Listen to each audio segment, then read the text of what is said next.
Pipe చిన్నగా అయిపోయింది. Okay sir.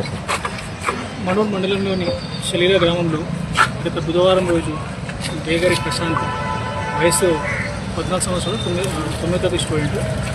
అతనికి జలుబు తెచ్చుకుందనే విషయంతో వాళ్ళ పేరెంట్స్ లోకల్లో ఉన్నటువంటి అదే శలీల గ్రామంలో ఉన్నటువంటి ఆర్ఎంపీ డాక్టర్ ముందు దగ్గర తీసుకెళ్లారు. తీసుకెళ్తే అతను 2 ఇంజక్షన్ ఇవ్వగా ఆ నైట్ ఇంజక్షన్ ఇచ్చిన చోట వాపు రావడంతో నెక్స్ట్ డే మళ్ళీ అతని దగ్గరికి వెళ్ళి అడిగితే మరోసారి సెలైన్ పెట్టి దాంట్లో ఇంజక్షన్ ఇవ్వడం జరిగింది. ఆ వాపు తగ్గకపోగా మరింతగా వాపు రావడంతో నిన్న 19th రోజు నిన్న మార్నింగ్ అతని దగ్గరికి వెళ్తే ఫర్దర్ వేరే హాస్పిటల్కి తీసుకెళ్ళాలని చెప్పడంతో పేరెంట్స్ కంగారుతో బీద తీసుకెళ్తుండగా మార్గమధ్యంలో ఈవినింగ్ 4 o'clock అరౌండ్ ఆ టైంలో చనిపోవడం జరిగింది.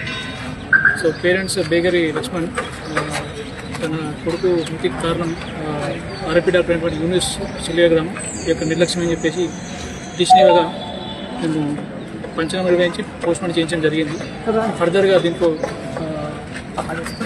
వచ్చే రిపోర్ట్స్ కానీ ఈ విట్నెస్ స్టేట్మెంట్స్ని బట్టి దర్యాప్తు చేయడం జరుగుతుంది. ఫర్దర్గా ఇది మెడికల్ నెగ్లిజెన్స్ కాబట్టి దీని యొక్క గ్రావిటీని అంటే రిపోర్ట్స్ బేస్ చేసుకొని ఫర్దర్గా యాక్షన్ తీసుకుంటాం.